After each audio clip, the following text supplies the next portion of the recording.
Alright, everybody, welcome. This is your guy, DJ Elcino 228, and today I have a very special guest, my family member, my cousin. I must say that I'm very proud of her and her many accomplishments, man. Ever since she was a little girl, she had a passion for cooking. My great aunt, her grandmother, she used to feed the neighborhood from when we were kids, you know. I remember going to Long Beach every Sunday. After church, we going to Aunt Midge's house. So I just want to know, we already know we got the inspiration from, just what made you just kind of want to expand, you know, get your own business? Well, I moved back home from traveling and being in the military in 2007. And the first place I applied to work in was Emerald's. When Emerald's Gulf Coast Fish House was in Island View in Gulfport. And when I walked in, just looking at the layout of the restaurant and the fact that they had an entire room like dedicated to wine and just how exclusive everything looked, I was like, I want my own restaurant. But I never put in the legwork. I was just saying it, not knowing I was manifesting it at the time. So that was December 07. And then fast forward to 2009, I was selling plates as a side hustle, just, you know, help pay bills and keep some money in my pocket. And fast forward to 2017, actually it was on my grandma's birthday, on Aunt Midge's birthday, March 18. I did a seafood boil at home and ended up having a bunch of seafood left over, and people knew that I always posted pictures of my food when I cooked. So when I posted that huge pan of seafood, everyone started asking, are you selling plates? You selling plates? And I just really wanted to make my money back. So I was like, yeah. And so it sold like hotcakes. And so that people were asking me to do it the next day. So I did it the next day and I raised the price a little bit. It still sold like hotcakes. And I was like, okay, maybe I'm not charging enough. So I went up like $5 more to the price that you see it is now, $25. And it still was flying out the door like hotcakes, to the point where neighbors were asking me, did somebody die in your family? Because I had the street sewed up with the cars. And I was like, no, I'm selling food. And so it started becoming evident that I was making 2 to 3 times selling food than what I made working for the federal government. Like a job with, you know, benefits and great income. I was tripling that from home. And so I was like, I'm going to make this a business. I might as well.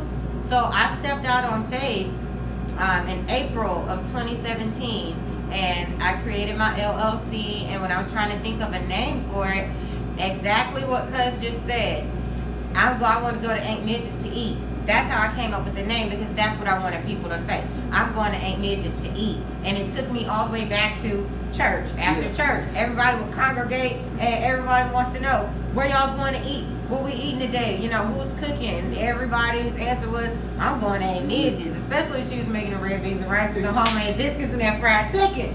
So everybody's answer was, I'm going to Aunt Midge's. And I was like, ding, there it is. That's the name of my restaurant, Aunt Midge's.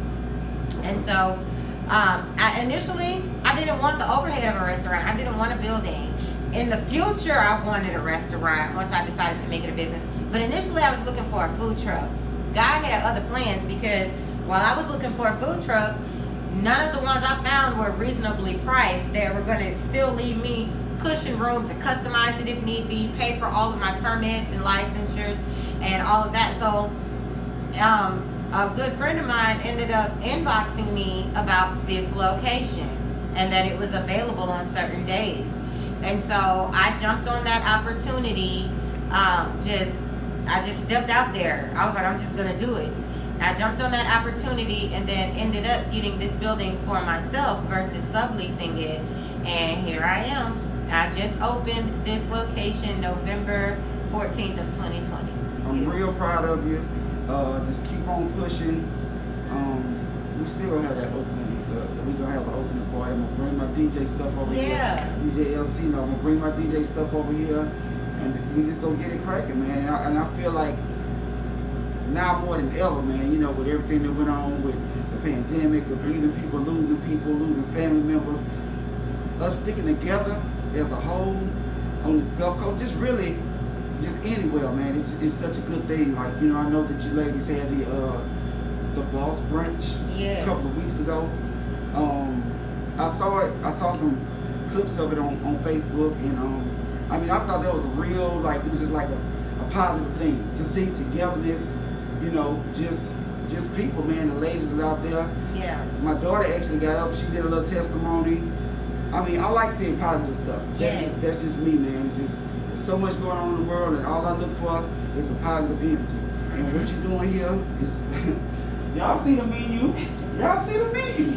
Slide out the way so I can see the whole menu. Now, this is Fridays and Saturdays only that I offer the seafood. Initially, I was only offering it on Saturdays because, number one, I wanted to keep the anticipation there for people to say, I can't wait to Saturday to go get a Gold Coast steam platter. And so the demand grew. People were coming in on Tuesdays and Thursdays, other days that I was open selling other items, and they were asking for the seafood. And so once so many people came in and I had to watch them walk out because what they wanted was seafood, I said, okay, now I can supply them because the demand has been met. So once the demand grew, I opened up on Fridays as well to offer these items. So the Gulf Coast steam platter and the shrimp and sausage steam platter are available on Fridays and Saturdays. The shrimp and sausage platter is a spin-off of the Gulf Coast steam platter. And this is the platter that started my business for me. That's the platter that I was selling that was flying out the door like hotcakes.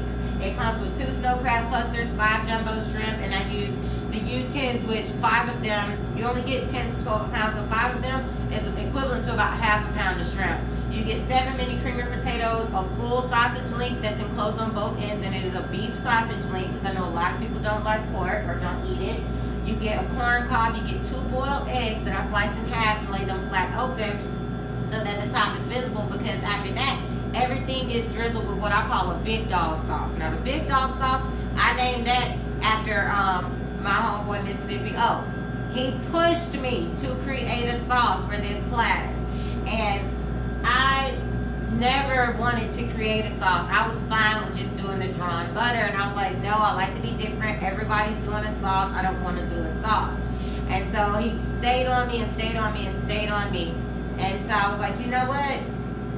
I'm gonna make a sauce. Dang, man, I'm gonna make the sauce. So I created a sauce, and in that sauce is my signature seasoning brand, Payao. This is something my grandma used to say all the time, Payao. If she was going upside somebody's head, especially mine, or if she was getting ready to shut you down on the spades table, she would say, Payao.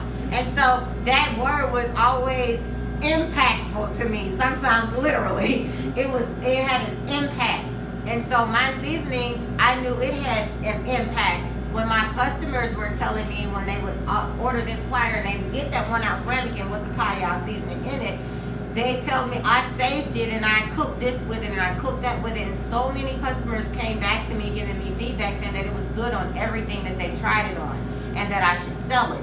So again, once so many people told me that, I was like, okay, I think I should give it a try. And so I also sell my Payao seasoning, and that is the seasoning that everyone tastes in the big dog sauce. It's a white wine butter sauce featuring my Payao seasoning. So that's why the eggs are sliced open and laid flat, because that big dog sauce gets drizzled over that entire platter with Payao, fresh cracked black pepper, and then you get citrus wedges. The citrus wedges are orange, lemon, and lime. And you squeeze that over everything and just enjoy your meal.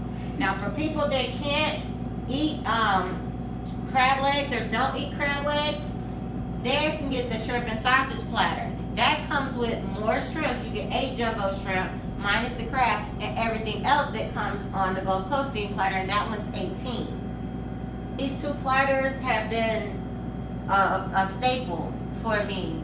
But seafood is not my background, soul food is. Okay. That's what my granny taught me to cook. Soul food. No measurements, no nothing. So, yeah, that is brought me to this point, and I'm very grateful and thankful.